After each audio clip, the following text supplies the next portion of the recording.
Good morning everyone. Today we are going to discuss about stereochemistry of organic compounds. कार्बनिक यौगिकों की त्रिविम समावयवता। सबसे पहले हम देखते हैं टर्म आइसोमेरिज्म के बारे में और ये कॉन्सेप्ट आया कहाँ से, समावयवता का कॉन्सेप्ट कहाँ से आया। आइसोमेरिज्म जो है वो सबसे पहले जर्मन केमिस्ट लीबिग एंड होलर द्वारा 1820 में दी गई थी। उन्होंने ये पाया था कि सिल्वर साइनेट AgNCO और सिल्वर फल्मिनेट दैट इज़ AgOCN इन दोनों का सेम एटॉमिक कॉम्पोजिशन है। इसी तरह से बर्जिलियस और हॉलर ने भी ये देखा कि अमोनियम साइनेट यानी कि NH4CNO and urea NH2CONH2 have same molecular formula. इन दोनों का मॉलिक्यूलर फार्मूला जो है वो है CH4N2O, लेकिन इनकी प्रॉपर्टीज़ में बहुत ही सिग्निफिकेंट डिफरेंस उन्हें दिखा।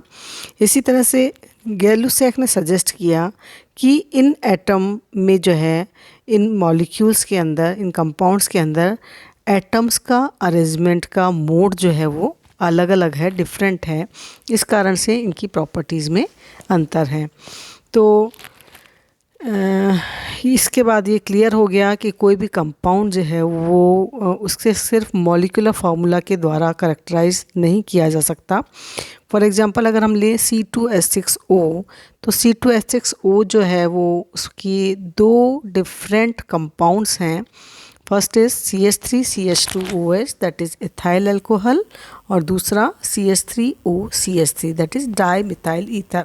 दोनों का मॉलिक्यूलर फार्मूला सेम है लेकिन कंपाउंड जो है वो अलग अलग है। एक अल्कोहल है, दूसरा ईथर है, यानी कि इनकी जो प्रॉपर्टीज़ हैं वो बिल्कुल डिफरेंट है, बिल्कुल डिसिमिलर प्रॉपर्टीज़ ये रखते हैं। तो इस फिनोमिना को समझने के लिए बर्जिलियस ने सबसे पहले ये कॉन्सेप्ट दिया किसका, आइसोमेरिज्म का। टर्म उन्होंने दी आइसोमेरिज्म यानी कि समावयवता। तो कंपाउंड जिनके मॉलिक्यूलर फार्मूला सेम होते हैं लेकिन उनके मॉलिक्यूलर स्ट्रक्चर अलग अलग होते हैं, जिनकी अलग अलग फिजिकल और केमिकल प्रॉपर्टीज़ होती हैं, वे समावयवी कहलाते हैं, आइसोमर्स कहलाते हैं। और ये जो फिनोमिना है, ये जो परिघटना है, this is known as isomerism, समावयवता।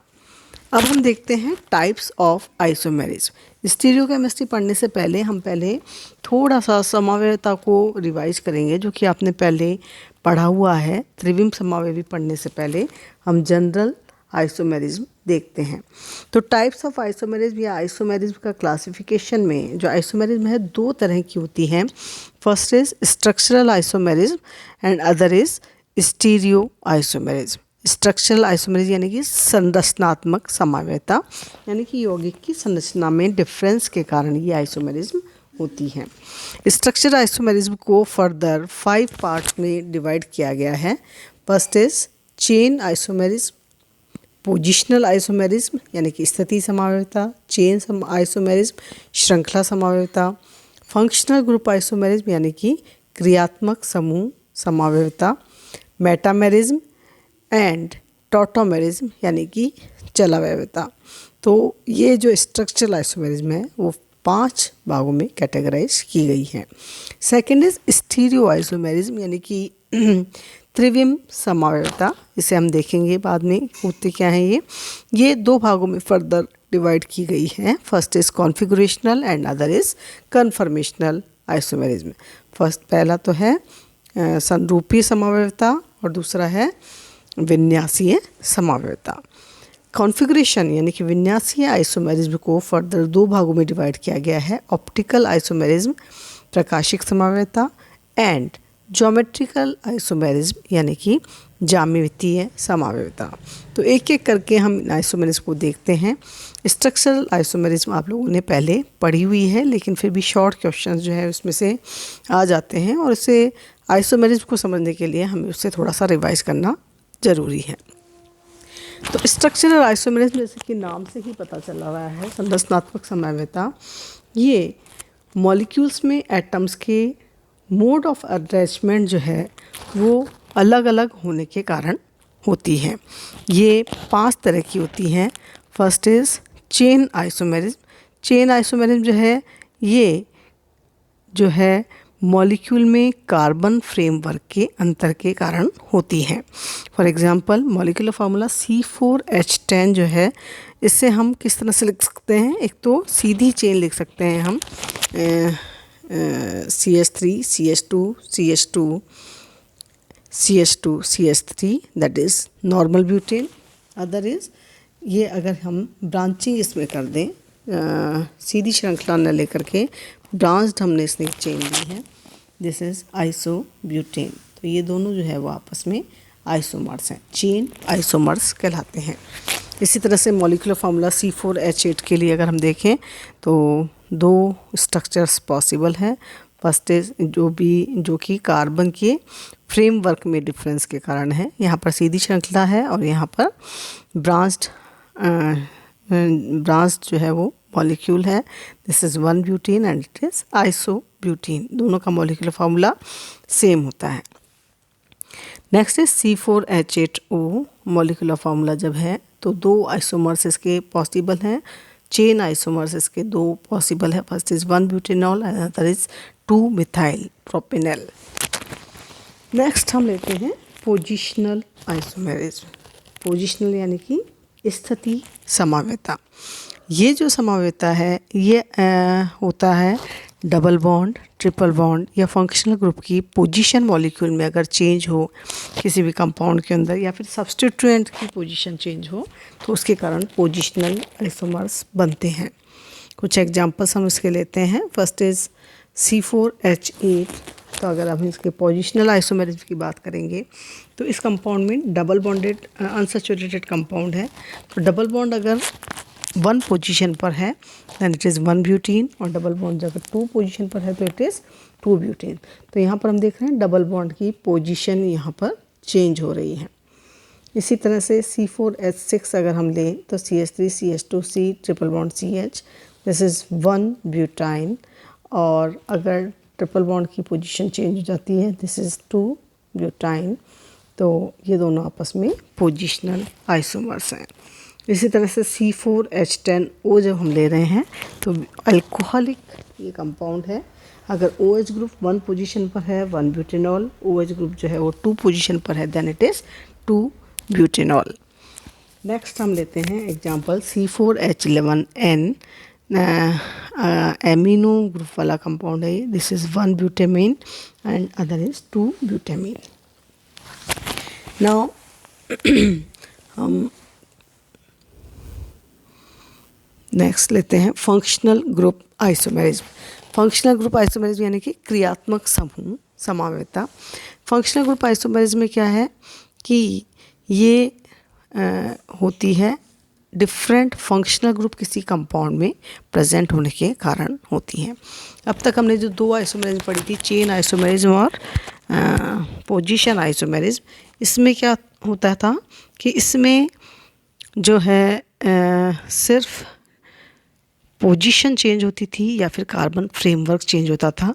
इस कारण से जो 2 आइसोमर्स थे इनकी फिजिकल प्रॉपर्टीज़ जो है उसमें ही डिफरेंस आता था, बाकी केमिकल प्रॉपर्टीज जो है वो सेम रहती थी। अब जब फंक्शनल ग्रुप आइसोमेरिज्म में हम देख रहे हैं कि कंपाउंड में डिफरेंट फंक्शनल ग्रुप की उपस्थिति के कारण होती हैं, तो इस कारण से अब यहाँ पर इनकी फिजिकल प्रॉपर्टीज़ के साथ साथ केमिकल प्रॉपर्टीज़ में भी अंतर आ जाता है। फॉर एग्ज़ाम्पल साइक्लोएल्कीन्स जो हैं वो साइक्लोएल्कीन फंक्शनल आइसोमर होते हैं एल्कीन्स के, एल्काडाइंस के, है ना। और इसी तरह से साइक्लोएल्कीन जो हैं वो फंक्शनल आइसोमर हैं, आइसोमर्स हैं एल्काइंस के। इसी तरह से अल्कोहल जो आपस में अल्कोहल और ईथर जो है वो फंक्शनल ग्रुप आइसोमेरिज्म शो करते हैं। एल्डिहाइड कीटोन आपस में फंक्शनल ग्रुप आइसोमेरिज्म शो करेंगे। इसी तरह से carboxylic acid asters, primary secondary और टर्शियरी अमील जो है वो आपस में एक दूसरे के फंक्शनल आइसोमेर्स है। इसके कुछ एग्जांपल अगर हम लें तो मॉलिक्यूलर फार्मूला लेते हैं हम C4H8। तो 2 तरह के हमने यहाँ लिखे हैं आइसोमर्स। फर्स्ट इज़ 1 ब्यूटीन जो कि डबल बॉन्डेड कंपाउंड है, इसका आइसोमर है साइक्लोब्यूटेन, जो कि cyclic compound, cyclic saturated compound है। इसी तरह से C4H6 के 3 आइसोमर्स हम लिख सकते हैं। फर्स्ट इज़ ब्यूटाइन, जिसमें कि ट्रिपल बॉन्ड प्रेजेंट है। अदर इज़ 1,3-ब्यूटानाइन, जिसमें कि 2 डबल बॉन्ड प्रेजेंट है कंपाउंड में। And third is cyclic compound, that is cyclobutene. इसी तरह से हम लें C2H6O, तो ये आइसोमर है अल्कोहल और ईथर। ठीक है, मॉलिक्यूलर फॉर्मूला सेम है और 2 आइसोमर्स इसके बनते हैं। एक में अल्कोहलिक फंक्शनल ग्रुप है और दूसरे में ईथर फंक्शनल ग्रुप है। इसी तरह से C6H6O जब हम लेंगे तो यह एल्डिहाइड और कीटोन आपस में फंक्शनल आइसोमर शो करते हैं। इसी तरह से अल्कोहल और ईथर, अनसैचुरेटेड ईथर जो है वो आपस में फंक्शनल ग्रुप आइसोमर यहाँ पे शो कर रहे हैं। Next is CH3O2N, that is nitromethane and methyl nitrite। Next जो इसका प्रकार है, चौथा जो प्रकार है, दैट इज मेटामेरिज्म, जिसे कि हम कहते हैं मध्यावयवता।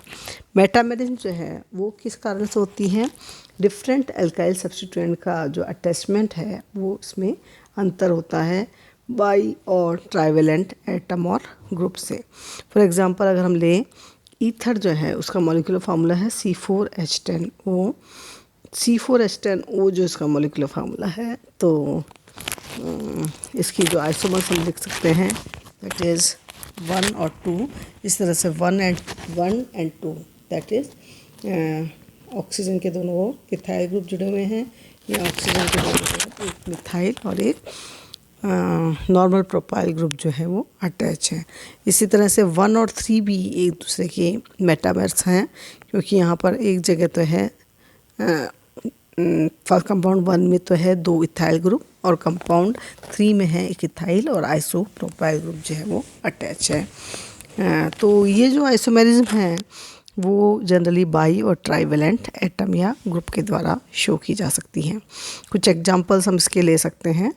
This is C3H6O2, this is methyl ethanoate, ester compound है। और अगर CO की एक और H और दूसरी ओर C2H5 है, then it is ethyl methanoate. Secondary amine अगर हमने C4H11N, तो diethyl amine and methyl and propyl amine जो है वो 2 कंपाउंड्स होंगे। इसी तरह से टर्शरी एमीन अगर हम लें C5H13N, तो टर्शरी एमीन के लिए डाईइथाइल मिथाइल एमीन और डाईमिथाइल एन प्रोपाइल एमीन जो है, इस तरह से हम 2 आइसोमर्स लिख सकते हैं। नेक्स्ट हम लेते हैं टॉटोमेरिज्म। टॉटोमेरिज्म यानी कि चलावयवता। ये एक स्पेशल टाइप का आइसोमेरिज्म है, फंक्शनल ग्रुप आइसोमेरिज्म है, जिसमें एक एटम, जनरली हाइड्रोजन एटम जो है वो माइग्रेट करता है पॉलीवेलेंट एटम से दूसरे पॉलीवेलेंट एटम की तरफ, जिससे कि डबल बॉन्ड का भी साइमल्टेनियस माइग्रेशन होता है। ये इसका एग्जांपल हम लेते हैं aceto acetic ester. Aceto acetic ester जो है वो 2 फॉर्म में पाया जाता है। This is one is keto form CH3CO CH2 CO C2H5, this is keto form. And other is, अब क्या है, माइग्रेशन होगा इस वाले हाइड्रोजन का, जो रिएक्टिव हाइड्रोजन ग्रुप है, इस वाले हाइड्रोजन का माइग्रेशन हो जाता है यहाँ, और साइमल्टेनियसली डबल बॉन्ड यहाँ शिफ्ट हो जाता है। तो ये स्ट्रक्चर बनता है, यहाँ डबल बॉन्ड, यहाँ हाइड्रोजन, यहाँ पर एक डबल बॉन्ड है और एक OH ग्रुप है। So it is in plus all, that is इनॉल form. तो इसमें हम देखें ये आइसोमर्स जो हैं वो एक दूसरे में परिवर्तित होते रहते हैं और चेंज होते रहते हैं। कीटो फॉर्म 92% होती हैं यहाँ पर और इनॉल फॉर्म 8% होती हैं, इसलिए इसे हम कीटो इनॉल आइसोमेरिज्म भी कहते हैं। इसका दूसरा एग्जांपल हम ले सकते हैं, जैसे एसीटोन में ये कीटो फॉर्म है और यहाँ पर क्योंकि यहाँ हाइड्रोजन, एक्टिव हाइड्रोजन है, ये CH3, तो एक हाइड्रोजन चला जाता है ऑक्सीजन के पास में, डबल बॉन्ड यहाँ शिफ्ट हो जाएगा, दिस इज़ इनॉल फॉर्म। तो हाइड्रोजन जो है वो माइग्रेट करता है C एंड O के बीच में। कुछ और एग्जांपल हम इसके लिए CH3CO CH2 CO CH3 और इसकी इनॉल फॉर्म जो है वो इस तरह से हम लिख सकते हैं। इसी तरह से डाई एजो फॉर्म जो है CH6SH5 and double bond NOH, this is diazo form. और डाई इसमें क्या है, हाइड्रोजन जो है यहाँ शिफ्ट हो जाएगा नाइट्रोजन पे, दिस इज़ नाइट्रोसैमीन। हाइड्रोजन जो है वो माइग्रेट करता है ऑक्सीजन और नाइट्रोजन के बीच में। इसी तरह से साइनिक एसिड जो है उसका आइसोसाइनिक एसिड के साथ में टॉटोमेरिज्म है। तो ये एक सिंपल स्ट्रक्चरल आइसोमेरिज्म, संरचनात्मक आइसोमेरिज्म के प्रकार, उसके एग्जांपल्स लिखे हैं। आप और भी एग्जांपल्स लेकर के उनके आइसोमर्स लिख करके प्रैक्टिस कर सकते हैं। नेक्स्ट टर्न पे हम स्टार्ट करेंगे स्टीरियो आइसोमेरिज्म, यानी कि त्रिविम संभाव्यता। तब तक आप लोग इसको और पढ़िए और इसकी प्रैक्टिस करिए। Thank you.